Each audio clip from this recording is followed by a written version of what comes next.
હીરાભાઈ જોટાવાની આગેવાનીમાં કોંગ્રેસ પ્રતિનિધિ મંડળ દ્વારા કલેક્ટર સાહેબની મુલાકાતે આજરોજ તારીખ 27/6/2024ના હીરાભાઈ જોટવાની આગેવાનીમાં કોંગ્રેસ પ્રતિનિધિ મંડળ દ્વારા ગીર સોમનાથ કલેક્ટર સાહેબની મુલાકાત લઈ હાલ તંત્ર દ્વારા ચાલતી ડેમોલિશન કામગીરીમાં વિસ્થાપિત થયેલ પરિવારને પુનઃ સ્થાપિત અથવા 90 દિવસ સુધીની વૈકલ્પિક વ્યવસ્થા કરવી તેમજ હાલ ચોમાસામાં ડિમોલેશનના લીધે લોકો ઘર વિહોણા ન થાય તે માટે તકેદારી રાખે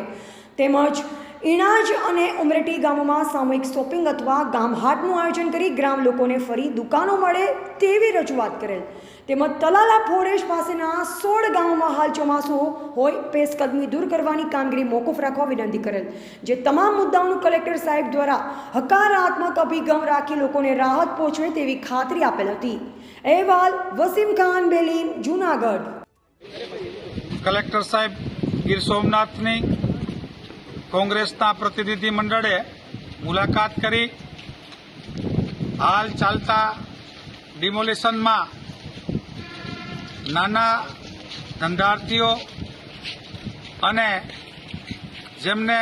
ચોમાસામાં ઘર નથી અને બેઘર બની ગયેલા લોકો માટેની રજૂઆત થઈ। સાથે સાથે કલેક્ટર સાહેબને વિનંતી કરવામાં આવી કે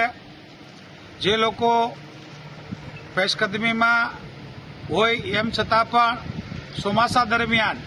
બેઘર થાય તો સરકારશ્રીની જવાબદારી છે કે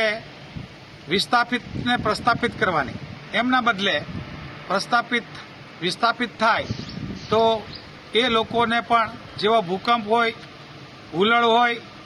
યા તો વાવાઝોડું હોય તો એવા લોકોને રાહત કેમ્પ આપી 90 દિવસ સુધી એમની જમવાની વ્યવસ્થા કરવી પડે,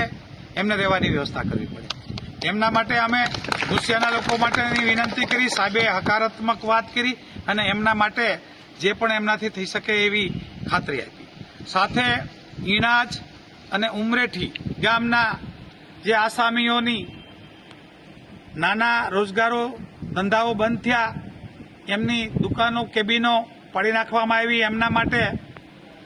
સામૂહિક કંઈક શોપિંગ જેવી વ્યવસ્થા થાય, એમાં સાહેબશ્રી તરફથી ગ્રામ હાટ થાય ભવિષ્યમાં અને એના માટે ગ્રામ હાટ કરી અને સોલ્યુશન લાવવા માટે ઇણાજ અને ઉમરેઠી માટે અમે પ્રતિનિધિ મંડળને ખાતરી આપી છે। સાથે સાથે ગુસિયા ગામમાં 4-5 જણા સનદવાળા હતા, એમના મકાનો પર તૂટ્યા, સાથે સૌહકના મકાનવાળા એવા 13 જણા હતા જે આજે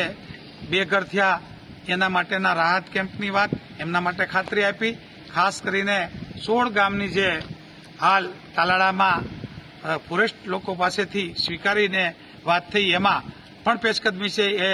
ચોમાસા દરમિયાન બેઘર ના બને એમના માટે પણ સાહેબને વિનંતી કરવામાં આવી અને સાહેબે આ તમામ મુદ્દાઓની હકારાત્મક વાત કરી। ખાસ કરીને જ્યાં એક ગામથી બીજા ગામમાં જતા હોય આખા ગીર સોમનાથમાં રસ્તાઓ બંધ કર્યા છે,